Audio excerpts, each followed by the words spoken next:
ఒకసారి వెనక్కి వెళ్దామా? ఇశ్రాయేల్ దేశంలో ప్రజలందరూ కూడా పాపిష్టి వారిగా పాపిష్టి పనులు చేస్తూ ఉంటే, ఇష్టానుసారంగా జీవిస్తున్న జీవిత విధానాన్ని బట్టి 40 సంవత్సరాలు ఫిలిస్తీయుల చేతిలో ఇశ్రాయేలీలు బానిసలుగా బ్రతుకుతూ ఉన్న భయంకరమైనటువంటి దినాల్లో ఒక ఆత్మీయుడు, ఒక ఆత్మీయురాలు దేవుని పట్ల భయము భక్తి కలిగి, తమ చుట్టూ ఉన్న సమాజం ఎంత పాపిష్టి సమాజం అయినప్పటికీ కూడా వాళ్ళు మాత్రం పరిశుద్ధంగా జీవించాలి, పవిత్రంగా జీవించాలి, ప్రభు బిడ్డగా జీవించాలి అనే ఉద్దేశంతో వాళ్ళు ఆత్మీయంగా జీవిస్తూ ఉన్నప్పటికీ కూడా వారి జీవితంలో ఒక తీరని కోరిక మిగిలిపోయింది. అదేమిటయ్యా అంటే, పిల్లలు లేరు వాళ్ళకి. ఆ భార్య, ఆ భర్త, పిల్లలు లేకపోయినప్పటికీ, వాళ్ళ ప్రార్థనకు జవాబు రాకపోయినప్పటికీ ప్రభువును విడిచిపెట్టలేదు, వారికి ఉన్న విశ్వాసాన్ని వదిలేసేయలేదు. సాధారణంగా మన జీవితంలో కొంతకాలం విశ్వాసంతో ప్రార్థన చేస్తాం, కొంతకాలం విసిగిపోకుండా ప్రార్థన చేస్తాం. కానీ ఆశించిన ఫలితము, ఆశించిన జవాబు రానప్పుడు ఎంతో కొంత ఆత్మీయ జీవితంలో విసుగుదల వచ్చేసి, ఎందుకు వచ్చింది ఈ ఆత్మీయత?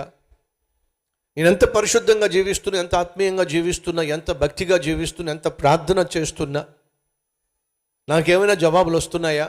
నాకేమైనా కష్టాలు తీరుతున్నాయా? నాకేమైనా ఆశించిన ఆశీర్వాదం దొరుకుతుందా అని అనిపిస్తుంది. అయితే జాగ్రత్తగా వినండి. నేను ఎంతో ఆత్మీయంగా ఉంటున్నా, ఉపవాసం ఉండి ప్రార్థన చేస్తున్నా, పరిశుద్ధంగా జీవిస్తున్నా, దేవుని బిడ్డగా జీవిస్తున్నా, కానుకలు ఇస్తున్నా, క్రమంగా మందిరానికి వస్తున్నా, నా జీవితంలో నేనేమి ఆశీర్వాదం పొందలేకపోతున్నానే అంటున్నావు అని అంటే, నువ్వు వస్తున్న దేనికోసం? ఆశీర్వాదాన్ని ఇచ్చే దేవుడి కోసమా, లేక దేవుడిచ్చే ఆశీర్వాదాల కోసం? ఒకసారి చెప్పండి, గట్టిగా చెప్పండి. నువ్వు నిజంగా ఆశీర్వాదాలు అనుగ్రహించే దేవుడి కోసం వస్తున్నట్లయితే, ఆశీర్వాదాలు ఆలస్యమైనంత మాత్రాన దేవుణ్ణి విడిచిపెట్టే ప్రసక్తి లేదు. కానీ దేవుడిచ్చే ఆశీర్వాదాల కోసమే నువ్వు దేవుని దగ్గరకు వస్తున్నట్లయితే, ఆ ఆశీర్వాదాలు ఆలస్యం అవుతున్నప్పుడు నువ్వు దేవుడి మీద అలుగుతావు. ఆ ఆశీర్వాదాలు ఆలస్యం అవుతున్నప్పుడు దేవునికి నువ్వు దూరం అవుతావు. ఏం లాభం ప్రార్థన చేస్తే? ఏం లాభం మందిరానికి వస్తే? ఏం లాభం కానుకలు ఇస్తే? ఏం లాభం పరిశుద్ధంగా జీవిస్తే? అంటే అర్థం ఏమిటి? ఏమి చెప్పండి? లాభం. నువ్వు లాభం కోసం వస్తున్నావు కాబట్టి నీ జీవితంలో నువ్వు ఆశించింది నీకు దొరకటం లేదు. సంగమం మళ్ళా చెప్తున్నా, దేవుని దగ్గరకు వస్తున్నప్పుడు వరాల కోసం రావద్దో, వరాలు ఇచ్చే దేవుని కోసం రా. ఆ రోజు ఫిలిస్తీయులు పరిపాలన చేస్తున్న రోజుల్లో ఇశ్రాయేలీయులు బానిసలుగా ఉన్నప్పుడు ఇద్దరు దంపతులు ఓ నిర్ణయం తీసుకున్నారు. మనం బానిసలుగా జీవిస్తున్నా, అడుగంటిపోయిన జీవితాలు జీవిస్తున్నా, అట్టడుగు స్థాయిలో జీవిస్తున్నా, మనం మాత్రం ఆత్మీయతను విడిచిపెట్టద్దు.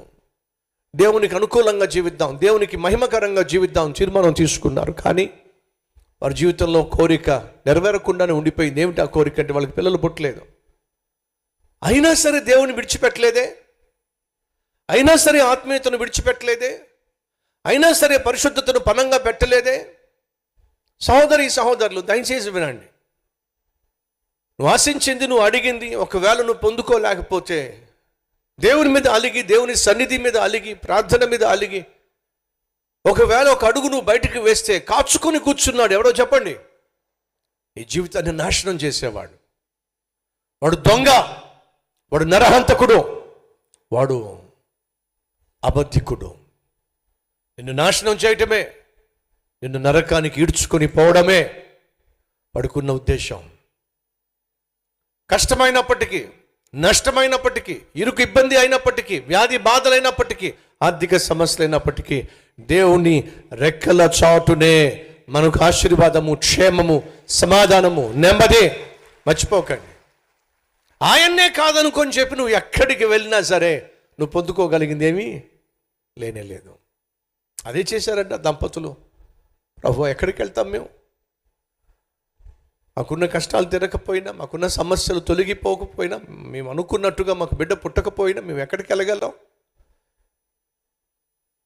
ఇశ్రాయేలీయులను కాపాడు యెహోవా కునుకడు, నిద్రపోడు, నువ్వే కదా మమ్మల్ని ప్రేమించేది, నువ్వే కదా మమ్మల్ని పట్టించుకునేది, నువ్వే కదా మా ప్రార్థనలకు జవాబిచ్చేది, నువ్వే కదా మాకున్నటువంటి బానిసత్వం నుంచి విడిపించేది అని చెప్పి ఆ దంపతులు దేవుణ్ణే నమ్ముకొని ఆ పాపిష్టి సమాజం మధ్య పరిశుద్ధంగా జీవించే ప్రయత్నం చేశారు.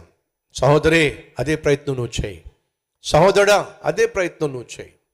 పరిస్థితులు నీకు అనుకూలంగా లేకపోయినా, ఆశించినట్టుగా నీ జీవితంలో ఏది జరగకపోయినా, నీ ఆశలన్నీ నిరాశలుగా మారుతున్నా దేవునికి మాత్రం దూరం కావద్దు. ఎందుకని?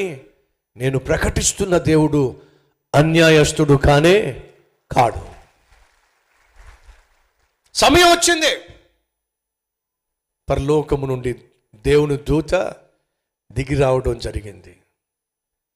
మనోహ భార్యతో, నువ్వు గొడ్రాలువే, నీకు పిల్లలు లేరు, కానీ శుభవార్త, పండంటి కుమారుణ్ణి దేవుడు నీకు అనుగ్రహించబోతున్నాడు. అతనికి సంసోను అనే పేరు పెట్టండి. అతడు దేవుని కొరకు ప్రతిష్ఠించబడినవాడు, ప్రత్యేకించబడినవాడు, పరిశుద్ధపరచబడినవాడు. నువ్వు పరిశుద్ధంగా ఉండాలి. అపవిత్రమైన దాన్ని దేన్ని ముట్టడానికి వీల్లేదు. తల్లే, నీ బిడ్డ భవిష్యత్తు బాగుండాలంటే తల్లిగా నువ్వు బాగుండాలి. తండ్రే, నీ బిడ్డల భవిష్యత్తు బాగుండాలంటే నువ్వు, నీ బిడ్డలు పరిశుద్ధంగా జీవించాలంటే నువ్వు పరిశుద్ధంగా జీవించాలి. తల్లి, తండ్రి, మీ జీవితాలు, మీ బిడ్డల జీవితాలు దీవెనకరంగా ఆశీర్వాదంగా ఉండాలంటే ముందు మీరు ఆశీర్వదించబడాలి. మీ మీద దేవుని ఆశీర్వాదం లేకపోతే, మీరు ఆశీర్వదించబడిన వారు కాకపోతే మీ పిల్లలు ఏ విధంగా ఆశీర్వాదకరంగా ఉంటారు, ఆశీర్వదించబడతారు? ఒకసారి ఆలోచించండి.